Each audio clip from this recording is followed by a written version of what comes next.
Hey guys, it's Medicosis Perfectionalis one more time. Continuing our playlist called Pulmonology or Respiratory Diseases, we are talking now about chronic bronchitis versus emphysema. I've talked about them separately before, but today let's compare between the two. The blue bloaters and the pink puffers. Chronic bronchitis is more proximal, emphysema is more distal in the distal alveoli, or the respiratory unit, to be histologically sophisticated. With that being said, now let's get started.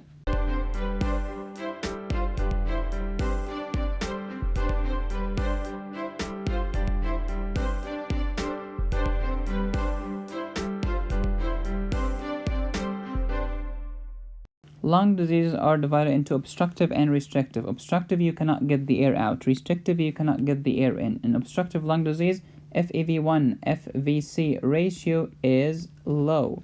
In case of restrictive lung disease, this ratio is normal or increased. Example of obstructive lung disease, we have 4: asthma, chronic bronchitis, emphysema, and bronchiectasis. Chronic bronchitis and emphysema together is called COPD. Most patients of COPD have an overlap between chronic bronchitis and emphysema.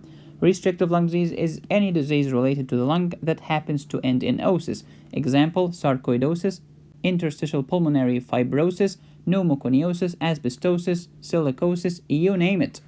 Some words of wisdom. Someone is sitting in the shades today because someone planted a tree a long time ago. Warren Buffett. So, if you think that your generation is the best ever and your parents and your grandparents are idiots, you're what's known as wrong. The reason you even exist is because of your parents and grandparents and great-great-great-great-grandparents, so some humility, please. Okay, chronic bronchitis versus emphysema. Honestly, clinically speaking, I don't care about the difference because most patients with COPD will have both. But just for the sake of flexing my academic muscle and your academic muscle, and for the sake of just making your professors satisfied, let's talk about the difference between chronic bronchitis and emphysema. These people are called blue bloaters and these are called pink puffers. Why blue? Because they have cyanosis early on. Why bloaters? Because they tend to be obese. Why obese? Because of air trapping. Pink puffers. Why pink? Because they don't have cyanosis early on. Early they are fine, so they are pink. Later they get cyanosis, yes, but again, it's a stupid comparison, but let's do it. Okay, why blue or pink? Chronic bronchitis is blue because of the presence of cyanosis of the skin, because there is hypoxemia early on in the disease. Pink puffers in emphysema, why? Because their color is normal, so they breathe through the pursed lips, that's why they are puffers. So pink because the color is normal, and puffers because they purse their lips. Like this. You get the idea.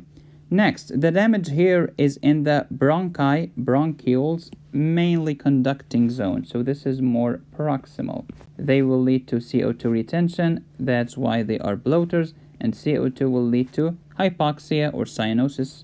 This is chronic bronchitis because they are blue bloaters. Emphysema is more distal. The damage is not in the bronchi/bronchioles. The damage is in the alveoli. Therefore, there is no increased resistance in the airway, bronchi, so there is no CO2 retention and no cyanosis early on. That's why they are pink. Dyspnea happens later. In emphysema, dyspnea happens early on. Hypoxemia is the opposite. Here it happens early and here it happens later. If it happens early here, it's going to lead to blue bloaters. It's called cyanosis, baby. Let's talk about residual volume and total lung capacity. In chronic bronchitis, those blue bloaters, you'll find slight increase in residual volume and increased total lung capacity.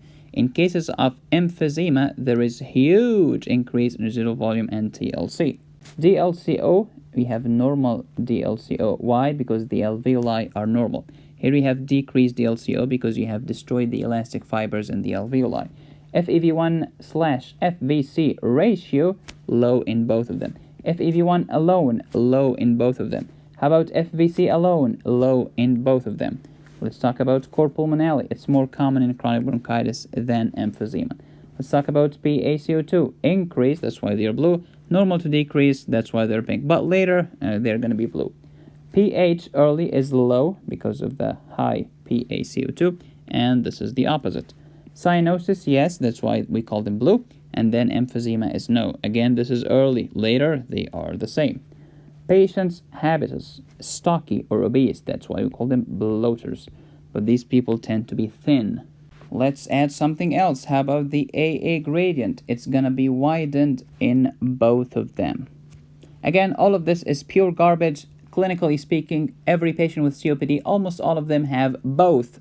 I am brutally honest with you. I do not sugarcoat stuff. I am not your Golgi apparatus. Thank you so much for watching. Please subscribe and join the tribe. Hit the bell to get notified and smash like. Follow me on Facebook. I have more than 100 cases there, and you can get my premium videos, my notes, my folders. They contain the slides of this video and every other videos organized in Dropbox folders at patreon.com/medicosis. Thank you so much for watching. As always, be safe, stay happy, and study hard. This is Medicosis Perfectionalis, where medicine makes perfect sense.